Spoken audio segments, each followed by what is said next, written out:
আওয়ামী সমর্থিত যেসব নাট্যকর্মী দিয়া নির্যাতিত করা হয়েছিল, এর পিছনে ছিল আসাদুজ্জামান নূর। রাজশাহী বিশ্ববিদ্যালয়ের একজন ছাত্রসহ 3 জন লোককে সে ক্রস ফায়ারের মাধ্যমে সে হত্যা করিয়েছে এই আসাদুজ্জামান নূর। যে বাংলাদেশের একজন সুনামধন্য কথা সাহিত্যিক মরহুম হুমায়ুন আহমেদ,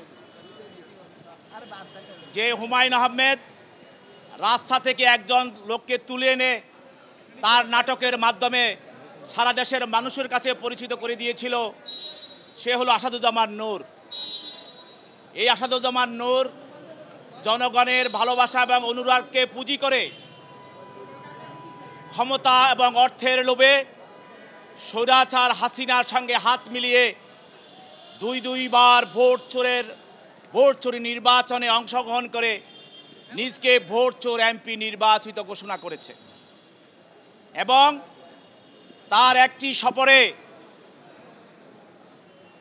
তার এলাকায় নীলফামারীতে হামলা হয়েছিল 13 সালে, এবং সে বলেছিল আমি এটার জবাব দিব, প্রতিশোধ দিব। রাজশাহী বিশ্ববিদ্যালয়ের একজন ছাত্রসহ 3 জন লোককে সে ক্রস ফায়ারের মাধ্যমে সে হত্যা করিয়েছে এই আসাদুজ্জামান নূর।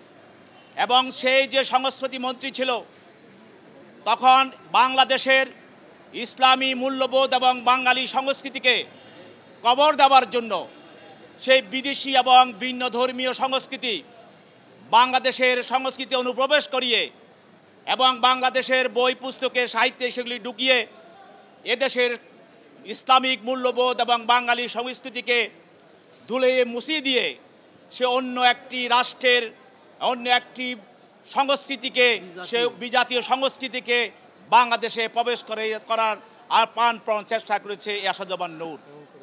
এবং আপনারা জানেন এই ছাত্র কোটা বিষয় আন্দোলনে, বৈষম্যবিরোধী আন্দোলনে তার ইশারায় এবং তার নেতৃত্বে যেই সব আমার ভাই বোনেরা যারা চলচ্চিত্র এবং নাটকের সঙ্গে জড়িত তারা রাজপথে এসেছে, তাদের বিরুদ্ধে যে নির্যাতন করা হয়েছে, এই নির্যাতনের পিছনে আওয়ামী সমর্থিত যেসব নাট্যকর্মী দিয়া নির্যাতিত করা হয়েছিল, এর পিছনে ছিল আসাদুজ্জামান নূর।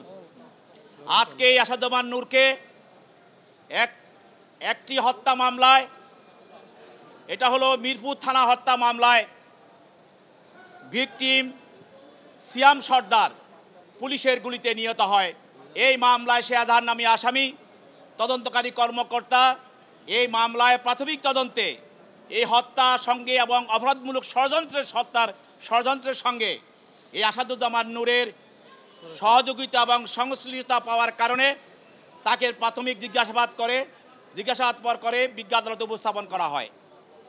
এবং এর পাশাপাশি আরেকজন আসামি সাবেক মন্ত্রী, বিমান মন্ত্রী মাহবুব আলী, প্রতিমন্ত্রী মাহবুব আলী।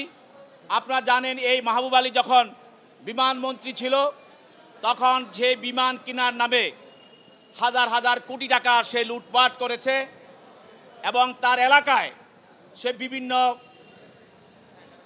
কার্যক্রমে এবং বিভিন্ন সরকারি উন্নয়ন কাজে সে এবং তার সহযোগীরা যে লুটপাট করেছে, তার জন্য তাকে তার দল থেকেও বহিষ্কার করা হয়েছিল।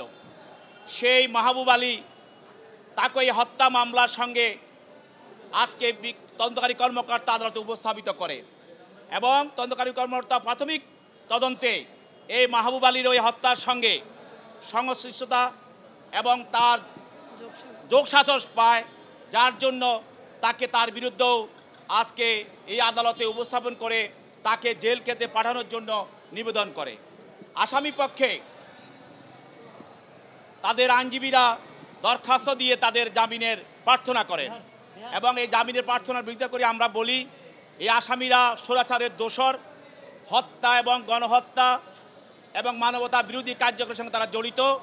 তারা যদি জামিনে মুক্তি পায় তাহলে দেশে আবার বিশৃঙ্খলা সৃষ্টি করবে, স্বৈরাচারকে সহযোগিতা করবে, স্বৈরাচার দোষর যারা আছে তাদের সঙ্গে মিলে দেশে একটি অস্থিতিশীল পরিস্থিতি সৃষ্টি করবে। দেশে মানুষ যাতে শান্তিতে বসবাস করছে, মানুষের মুখে যে হাসি ফুটে উঠেছে সেটা তারা নিঃস্বাত করে দেওয়া তারা ষড়যন্ত্র করবে। সেই জন্য শান্তি শৃঙ্খলা তারা বিঘ্নিত করবে। এজন্য তাদের জামিন তাদের নামঞ্জুর করে তাদেরকে জেল হাজতে প্রেরণ করা হোক। বিজ্ঞ আদালত উভয় পক্ষের শুনানি অন্তে এই আসামিদেরকে জেল হাজতে প্রেরণ করেন।